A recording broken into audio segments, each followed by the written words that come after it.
여러분 은혜 다 받으신 것 같아요, 그죠? 우리 남성교회가 앞에 딱 서 있는 것만 봐도 너무 듬직하고 또 이 찬양이 딱 중점으로 쫙 깔리니까 너무 좋네요. 일단 너무너무 감사드립니다. 자, 오늘은 2021년 남녀선교회 연합 출발 예배로 드려지고 있습니다.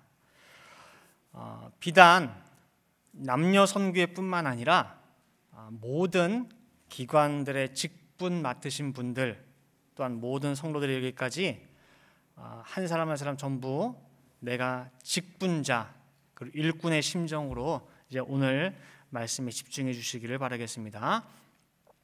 오늘 본문 고린도서 3장 6절에 보면은 일꾼이라고 하는 이 단어가 나오는데 이 헬라어로 디아코노스라고 하는데 디아코노스 뜻은 뭐냐면은 봉사자, 시중 드는 사람, 종이라고 하는 그런 의미를 가지고 있습니다. 그래서 오늘 제목이 구속사의 새 언약 일꾼들입니다. 근데 그 일꾼의 의미를 디아코노스라고 해가지고 봉사자라고 하고 있어요. 일꾼이 봉사자래, 봉사자. 누가 알아주지 않아도 이것이 하나님의 뜻이다. 그 뜻을 이루기 위해서 봉사하는 자라는 것이 바로 일꾼이라는 거예요. 그냥 스포트라이트 받는 자리, 칭찬받고 감사 인사 받는 그런 자리 좋아하는 사람들은 이미 초장부터 이 일꾼이라고 하는 단어에서 실격이 되는 거예요. 왜? 일꾼은 봉사자예요. 시중 드는 사람이래요. 종이래요.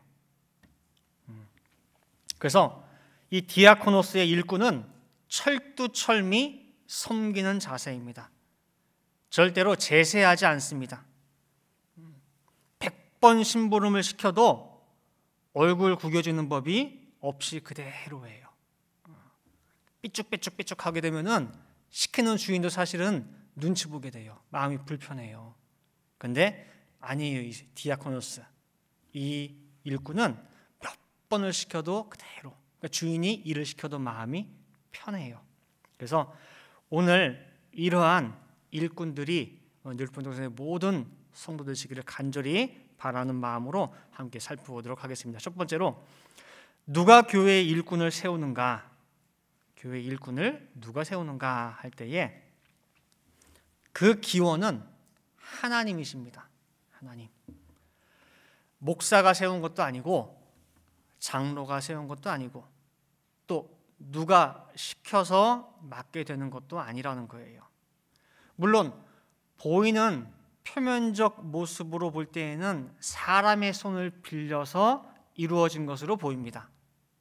그러나 모든 직분자가 세움을 입게까지의 그 뒤에서 역사하시는 분은 하나님이시라는 거예요.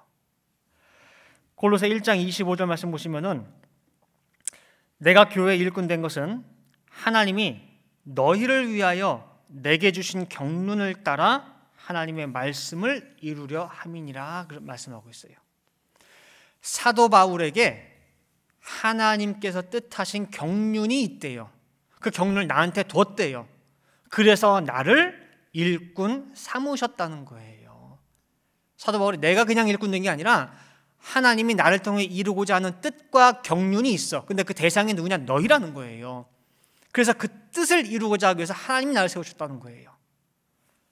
그러면은 이러한 하나님의 뜻이 사도 바울에게만 있겠느냐 그 말입니다. 크든 작든 모든 일꾼들에게 다 하나님께서 이루고자 하는 뜻이 있고 이 말씀은 모든 사람에게 다 해당되는 말씀이라는 거예요. 그렇기 때문에 나 요번에 무슨 임원 맡았대, 뭐 했대, 그냥 어쩌어쩌 하다 보니까 그냥 하나 맡았어 라는 게 아니라는 거예요. 절대 그렇게 생각하지 마시라는 거예요. 하나님의 주신 직분을 경홀히 여기지 마시기 바래요. 그냥 회장님이 오셔가지고 간곡히 부탁해가지고 어떻게 그냥 할 수 없이 맡았어. 절대 그러지 마세요. 에서가요, 장자죠. 그 장자의 자리가 얼마나 귀한 자리인지 에서가 몰랐어요. 우습게, 경홀히, 심지어 팥죽 한 그릇 정도밖에는 여기질 않았어요. 나중에 깨닫고 얼마나 후회했습니까? 다시 그 축복 달라고. 됐습니까? 회개해도 안 됐어요. 회개해도. 절대 에서의 그 전철을 밟지 마시기 바랍니다. 먼저 일꾼 된 자에게 받는 복이 있어요. 주시는 복이 있어요. 작은 첫 번째로 뭐냐면은 일꾼 된 자에게는 강건함을 주셔요. 강건함을. 사도행전 20장 28절 말씀 보시면은요, 너희는 자기를 위하여 또는 온 양떼를 위하여 삼가라. 성령이 저들 가운데 너희로 감독자를 삼고 하나님이 자기 피로 사신 교회를 치게 하셨느니라 말씀하고 있어요. 너희를 교회의 감독자, 즉 일꾼을 삼았대요. 그걸 뭘 맡기셨느냐? 하나님이 자기 피로 사신 교회를 치게 하셨대요.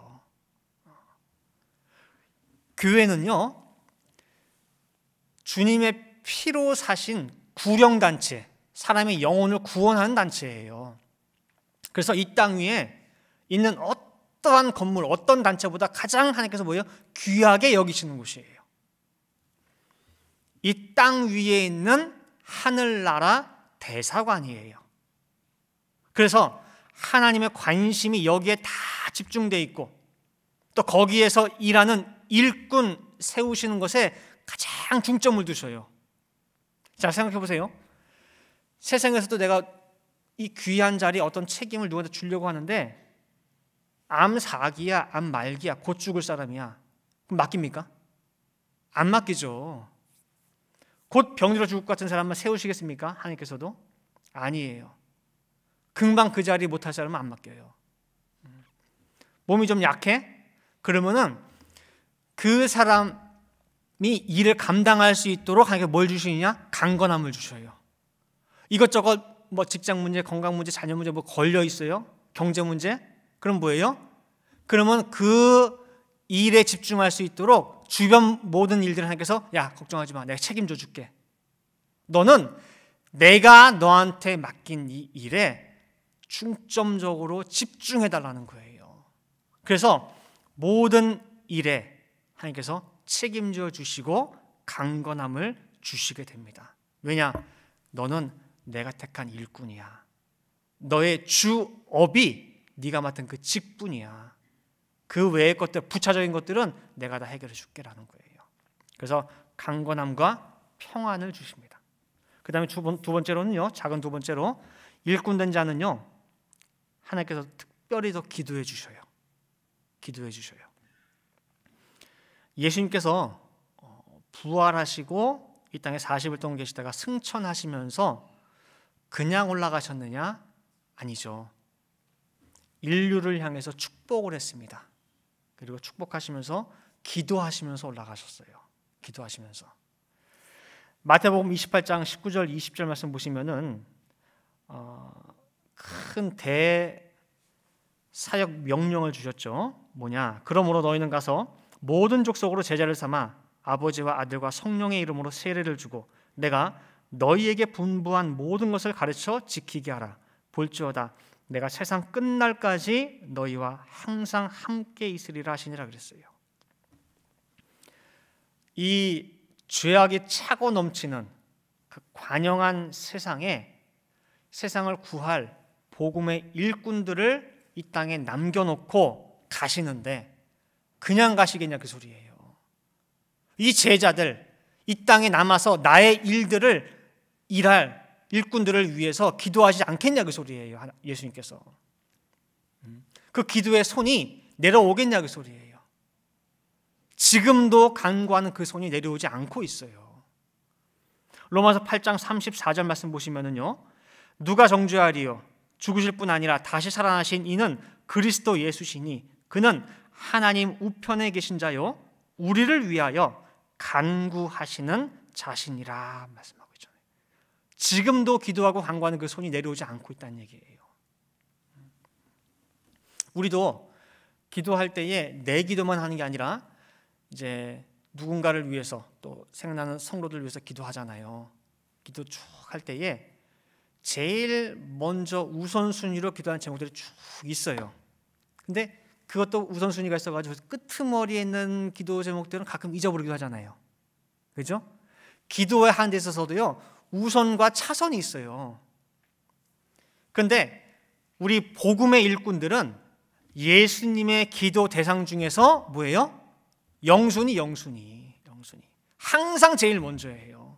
왜? 나 위해서 지금도 일하고 있는데, 그리스도의 남은 고난을 채우기 위해서 자기 손에 감수해 가면서 헌신해 가면서 남 모르게 일하고 눈물 흘리고 일하는데, 이 사람 쓰러지면 안 되거든. 그러니까 예수님께서 뭐예요? 제일 먼저 기도해 주시는 거, 제일 먼저 이 사람 위해서. 그런 특별 혜택이 직분자들에게 주어진다는 거예요. 그래, 얼마나 감사합니까? 그죠? 자, 그다음에 큰 두 번째로 옛 언약과 새 언약이 있습니다. 옛 언약과 새 언약. 오늘 본문 고린도서 3장 6절에 새 언약의 일꾼이라 말씀하는 걸 보니까 옛 언약도 있다는 말이죠. 그죠? 새 언약이 있으면은 옛 언약도 있는 거죠. 자, 그럼 작은 첫 번째로 옛 언약이란 무엇이냐? 자, 살펴보면은요. 쉽게 말하면은 시내산에서 모세를 통해서 주어진 율법을 말합니다. 율법을.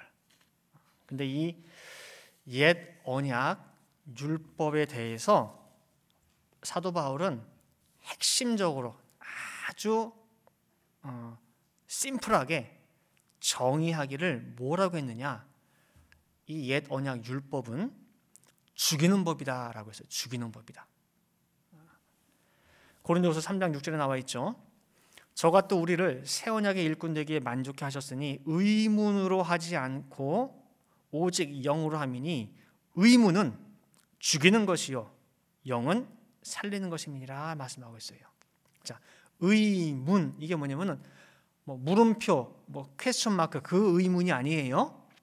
이 의문은 법 의자에다가 글 문자예요. 그러니까 법을 기록해 놓은 글.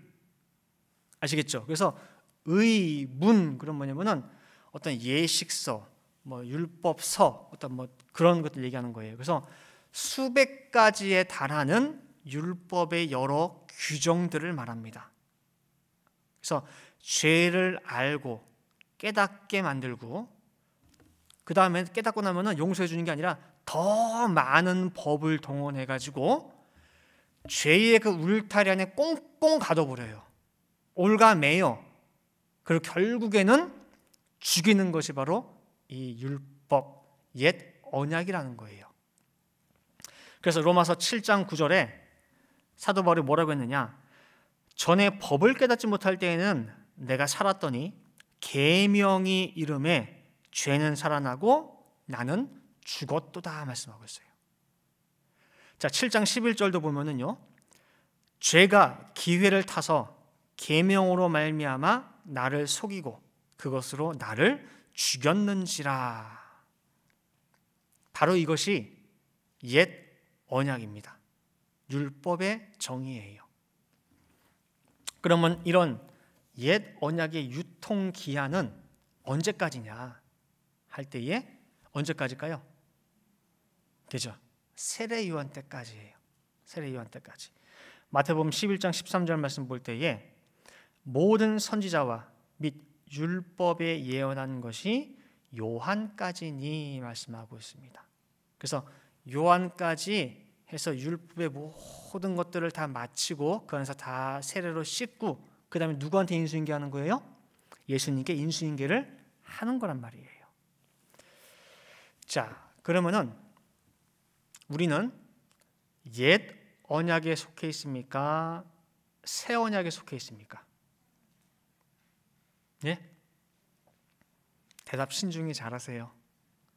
우리는 옛 언약에 속해 있을까요? 새 언약에 속해 있을까요? 예? 우리는 예수 그리스도 복음을 통해서 새 언약 관계에 접어들어 있다라고 생각을 합니다. 제가 예전에 설교한 것 중에 율법과 은혜라고 하는 제목으로 설교한 적이 있어요. 핵심은 뭐냐면요, 우리 모두가 은혜 시대에 살고 있지만은 내가 살고 있는 실제적인 때가 어디냐라고 하는 것을 가늠해 보자는 거였거든요. 십자가의 보혈의 은혜로 모든 죄, 그것을 돈으로 환산해 가지고 예수님의 비유 중에 1만 달란트 빚진 자, 그것이 돈으로 따지면은요 900억 달러, 90조에 달하는 양이에요. 그 엄청난 액수를 다 탕감시켜줬어요. 근데 집에 가는 길에 누굴 만나죠? 100데나리온, 요즘 돈으로 하면은 10,000달러. 빚진 자를 만나가지고 내 돈 안 갚는다고 율법을 가지고 그 율법의 잣대를 대면서 정죄를 하고 결국에는 감옥에 가둬버려요. 그 비유를 들면서 과연 은혜 시대에 살고 있는 내 속에 들어있는 건 뭐냐 그 소리예요. 그래서 성경의 때는 시간, 타임 프레임으로 해가지고 구분하는 것이 아니라 내가 어디 있냐에 따라서 구분할 수 있다는 거죠. 그래서 율법이냐 은혜냐. 마찬가지로 나는 과연 옛 언약에 속하느냐 새 언약에 속하느냐. 옛 언약은 죽이는 법이라고 했고 그에 반해 예수님의 새 언약은 살리는 법이에요. 그죠? 우리가 예수님을 통해서 구원받았다, 새 생명 얻었다고 고백을 합니다. 그죠? 자, 물어볼게요. 새 생명을 얻었다라고 하는데 그럼 죽은 적 있습니까? 죽어본 적이 있냐 그 말이에요. 죽이는 계명이 옛 언약 율법이라고 했어요. 이 율법을 피해갈 수 있는 것도 아니고 그냥 건너뛰고 스킵할 수 있는 것도 아니에요. 죽는 것이 율법의 목적이에요. 그러면은 율법 안에서 죽어야 돼요. 그게 율법을 주신 목적이라고 한다면은 율법의 목적대로 죽어야, 그래야 죽은 그 자리에서 예수의 생명의 능력이 역사하는 거예요. 죽지 않고 멀쩡하게 살아있는데 무슨 새 생명이 필요하겠습니까? 말이 안 되는 얘기죠. 생명의 복음은 죽은 자들에게 필요한 거예요. 지금 이 말이요, 간단한 이야기 같지만은 너무나 중요한 내용이 담겨 있으니까 꼭 기억하시길 바라겠습니다. 생명의 복음은 누구에게 필요한 복음이라고요? 죽은 자에게예요. 에베소 2장 1절을 보시기 바랍니다. 에베소 2장 1절 말씀. 너희의 허물과 죄로 죽었던 너희를 살리셨도다 말씀하고 있어요. 절대로 죽을 뻔했던 너희가 아닙니다. 죽을 수밖에 없는 너희가 아니에요. 죽었던 너희라고 말씀하고 있어요.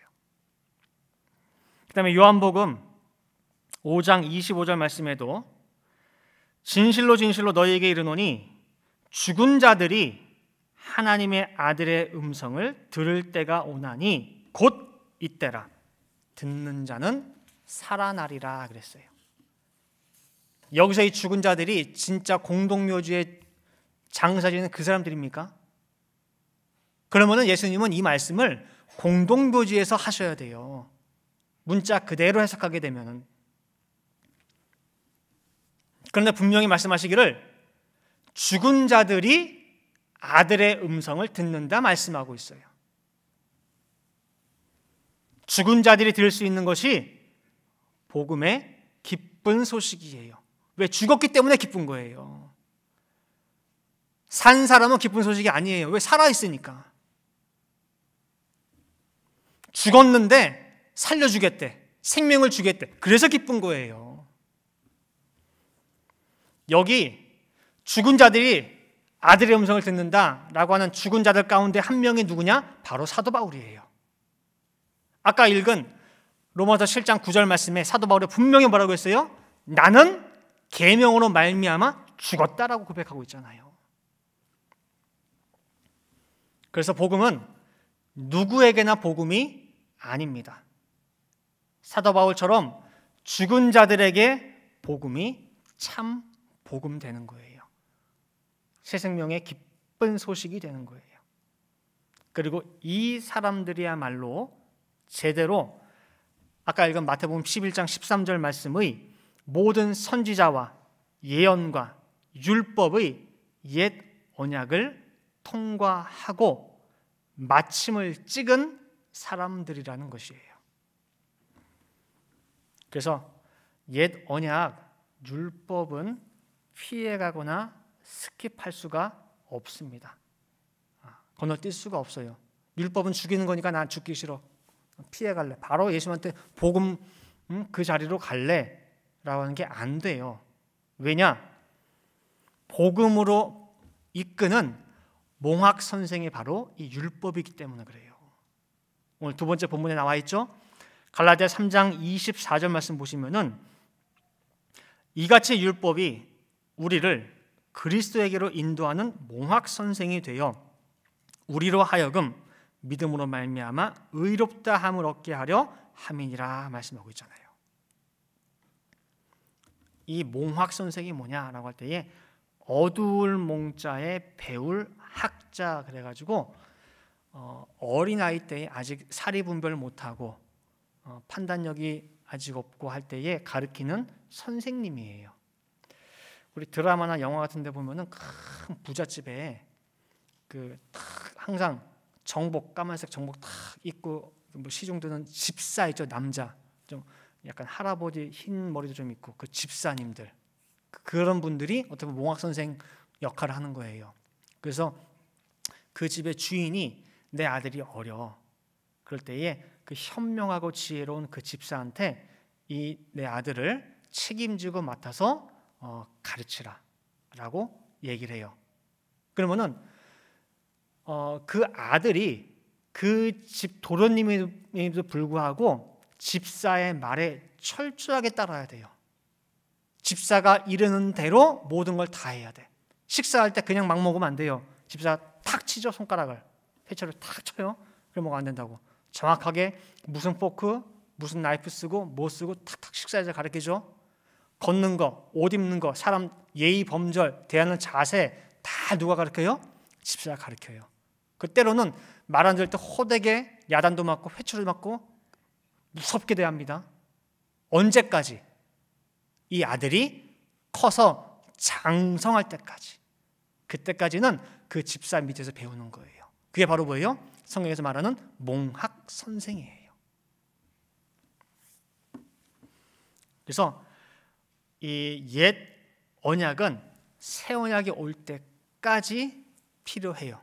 그리고 옛 언약에 필요한 그 안에서 목적은 뭐예요? 죽는 거예요. 그 다음에 두 번째 새 언약의 일꾼이란 무엇이냐 한번 살펴볼게요. 새 언약의 일꾼은 영의 직분이에요. 그 다음에 아까 죽이는 것이 옛 언약이라고 한다면 새 언약의 일꾼은 살리는 직분입니다. 그래서 옛 언약과 새 언약의 가장 큰 차이는 뭐냐? 자, 로마서 1장 16절 17절 볼게요.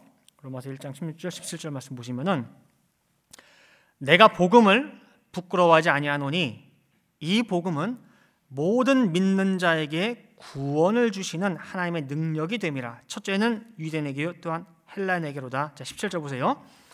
복음에는 하나님의 의가 나타나서 믿음으로 믿음에 이르게 하나니 기록된 바 의인은 믿음으로 말미암아 살리라 함과 같으니라 그랬어요.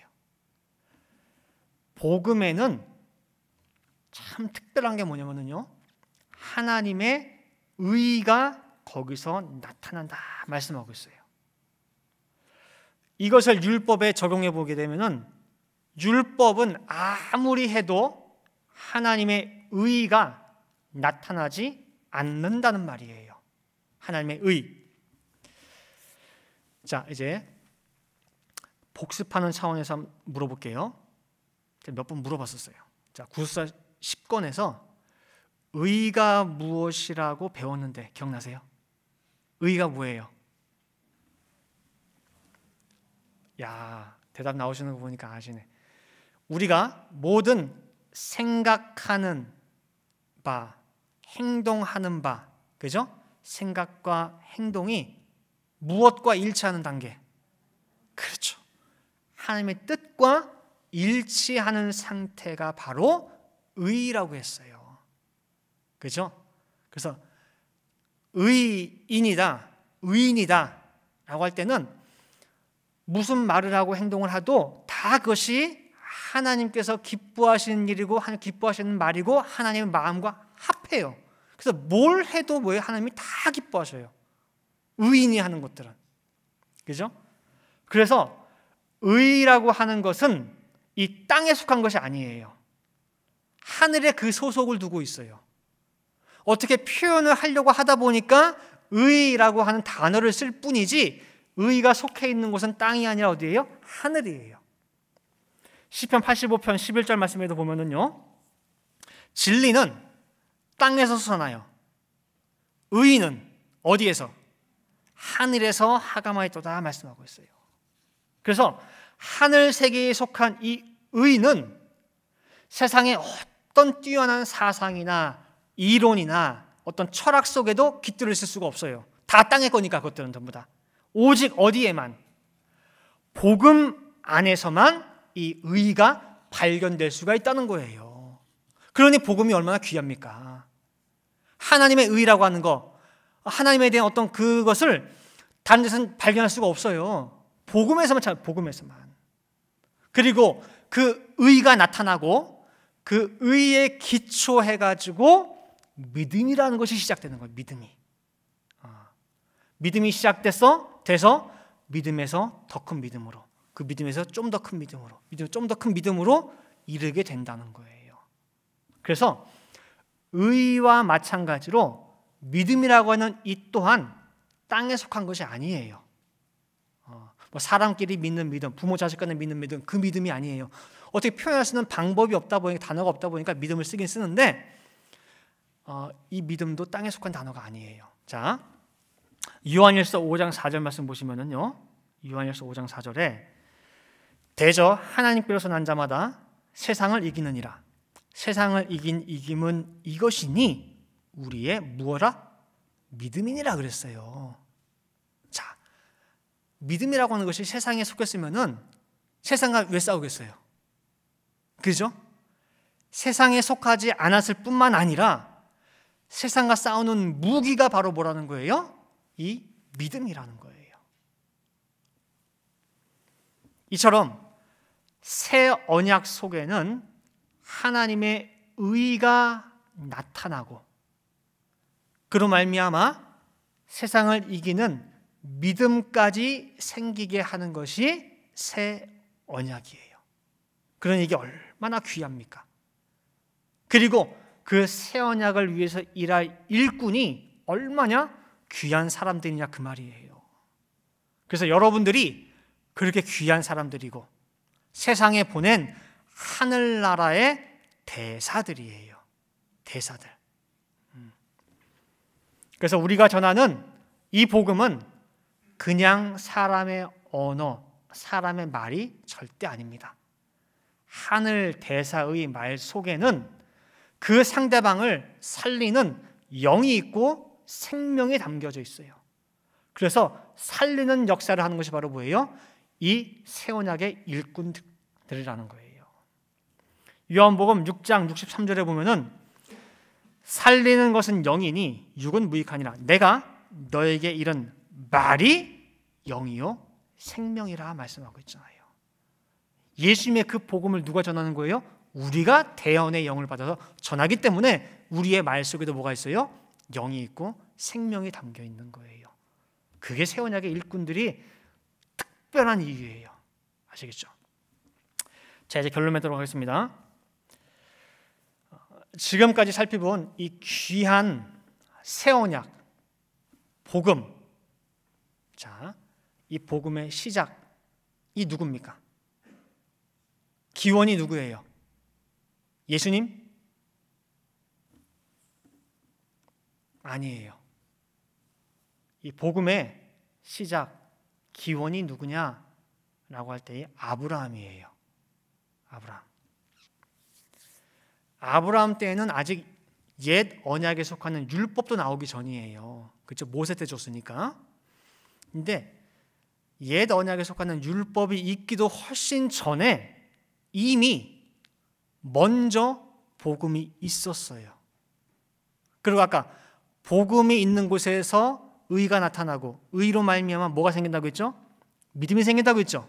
그죠? 그래서 이미 복음이 있었고 믿음 없는 이 죄악 세상에 믿음의 첫 시대를 연 사람이 바로 아브라함이에요. 그래서 복음의 시작, 기원은 아브라함입니다. 자, 확인해 볼게요. 갈라디아서 3장 8절 9절 보겠습니다. 갈라디아 3장 8절 9절. 또 하나님이 이방을 믿음으로 말미암아 의로 정하실 것을 성경이 미리 알고 먼저 아브라함에게 무엇을 전하되? 그렇죠? 복음을 전하되 모든 이방이 너를 인하여 복을 받으리라 하였으니 그러므로 믿음으로 말미암은 자는 믿음이 있는 아브라함과 함께 복을 받느니라 그랬어요. 분명히 사도 바울이 뭐라고 했냐면은 아브라함이 먼저 우리의 받는 이 복음을 먼저 받았다 말씀하고 있어요. 지금 갈라디아 3장 8절에 먼저 복음을 전하되라고 하는 이 헬라어가 뭐냐면은 프로 유앙겔리조마이, 어렵죠. 프로 유앙겔리조마이라고 해가지고 먼저 기쁜 소식을 발표하다 그 소리예요. 이 동사형은 유앙겔리조라고 해서 복음을 전하다, 기쁜 소식을 전하다. 명사형은 유앙겔리온이에요. 그런데 영어에도 프로라고 하면 뭐예요? 프로. 뭐뭐 전이란 뜻이거든요. 그 전에 뭐하다. 근데 복음 기쁜 소리를 전하는데 그 전에 먼저 전했다 그 소리예요. 누구한테? 아브라함에게. 그래서 마태복음 1장 예수님의 족보가 다른 사람이 아니라 아브라함부터 시작된 이유가 여기에 있는 거예요. 아브라함 있기 전에도 경건한 조상들이 다 많이 있었잖아요. 뭐 에녹도 있고 노아도 있고 에벨도 있고 많이 있었어요. 근데 왜 아브라함이 예수 그리스도 족보의 시작이 되느냐, 기원이 되느냐라고 할 때에 아브라함이 복음의 시작이고 하나님의 의의 시작이고 하늘에 속한 믿음이라고 하는 것이 이 땅에 처음 심은 사람이기 때문에 아브라함이 마태복음 족보의 기원이에요. 그리고 아브라함이 시작을 했고 그 다음에 이 모든 복음의 최종 완성자가 예수 그리스도이신 거예요. 그래서 오늘 본문 갈라디아 3장 29절 말씀에 보니까 자, 갈라디아 3장 29절에 너희가 그리스도께 속한 자면은 그렇죠? 어떻게 보면 그리스도가 주신 복음에 속한 자면은 곧 누구 자손이래요? 아브라함 자손이래요. 아브라함 자손. 아시겠죠? 아브라함 자손이요? 약속대로 유업을 이을 자니라 라고 되는 거예요. 그래서 아브라함과 예수 그리스도는 복음으로 쫙 연결돼요. 첫 시작을 둔 사람은 아브라함, 완성을 이룬 사람은 예수 그리스도. 그래서 네가 그리스도에 속한 자다라고 할 때는 누구의 자손이라는 거예요? 아브라함 자손이라는 거예요. 그래서 오늘 제목이요, 구속사의 새 언약 일꾼들이에요. 그냥 새 언약의 일꾼이 아니에요. 여러분들이 구원과 구속의 차이에 대해서는 우리 여러 번 공부를 했었어요. 그냥 구원 역사가 아니라 구속의 역사예요. 구속의 역사에는 십자가의 피가 끊이지 않고 다 묻어있는 역사예요. 그래서 구속사의 일꾼은 구속사 새 언약의 일꾼은 구속의 그 모든 현장마다 하나님 아버지께서 어떻게 일하셨는지, 얼마나 그 사이사이마다 애간장을 태우시면서 끊어질 듯 끊어지지 않고 마침내는 여자의 후손 예수 그리스도를 보내가지고 이 언약의 성취를 이루셨는지 가장 가까이에서 목격한 증인, 그 피가 묻어있는 사람이 바로 오늘 제목 구속사의 새 언약 일꾼이라는 거예요. 그리고 그 자리에서 함께 일 좀 해달라고 오늘 우리에게 직분을 맡기신 거예요. 그래서 오늘 직분 맡으신 분들 중에 이게 무슨 소린가, 내가 맡은 직분이 이렇게 큰 건가, 아직 얼떨떨한 분도 계실지 몰라요. 그러나 내가 아직은 잘 모르고 얼떨떨하고 해도 감사의 그 직분을 받아서 감당하게 되면은 반드시 번쩍하면서 알게 되고 깨닫게 되고 진심으로 감사하게 되는 때가 분명히 와요. 베드로도 예수님께서 처음 제자를 부르실 때에 사명 맡겼죠? 그죠? 무슨 사명? 내가 지금까지는 네가 고기 낚는 어부였지만은 이제부터 내가 너 뭐 삼아주겠다? 사람 낚는 어부 삼아주겠다 했어요. 근데 그때 처음 그 직분 받았을 때 베드로 알았습니까? 그 말 속에 담겨진 의미가 얼마나 큰지 몰랐어요. 베드로도. 심지어 예수님 돌아가시고 나서는 이 베드로가 그 사명의 옷을 다 팽개쳐버리고 벗어버린 그런 모습까지 있었잖아요. 그죠? 예수님께 다시 부르시기 전까지는 다 벗어버렸어요. 야, 나는 이제 먹고 살기 위해서 고기 잡으러 갈란다 그러면서. 세상 천지 가장 귀한 옷을 버려버렸어요. 그냥 팽개치고. 그런데 나중에 이 복음의 일꾼으로 쓰임 받는 가운데에 베드로가 나에게 주신 이 직분이 얼마나 크고 귀한 건지 깨닫고 감사 그렇게 감사하지 못했어요. 너무너무. 그래서 죽을 때도 어떻게 죽었어요? 베드로는 내가 어떻게 예수님과 똑같이 십자가에 그대 똑같이 달려 죽겠느냐 해서 거꾸로 매달 죽었잖아요. 거꾸로. 그래서 베드로가 쓴 서신서, 그 전후서, 서두에 보면은 자신을 표현할 때 예수 그리스도의 종 베드로는, 예수 그리스도의 사도 베드로는 이라고 해가지고 나의 전부는 뭐냐, 내 모든 살아온 삶의 전부는 뭐냐, 이 직분이 나라는 거예요. 난 예수의 종이야. 난 예수의 사도야. 그게 내가 내세울 수 있는 유일한 한 가지예요. 예수님께서는 근데 처음 베드로에게 이 귀한 사명 직분을 주실 때에 이 녀석이 삐죽삐죽 못 믿고 뭐하고 나중에 나를 팔고 날 저주하고 도망갈고 옷 벗어 팽개치고 그거 본 거 아니에요. 예수님은 그걸 본 것이 아니라 베드로가 이 직분, 이 사명을 잘 충성스럽게 죽기까지 감당할 것을 믿고 주신 거예요. 그래서 우리 또한 마찬가지입니다.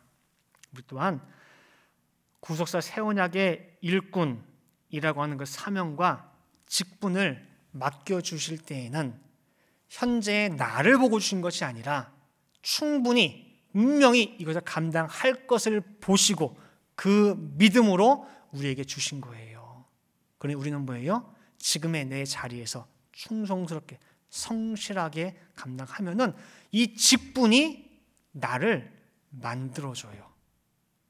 이 직분이 나를 지켜줘요. 이 직분이 나를 성장시켜줘요.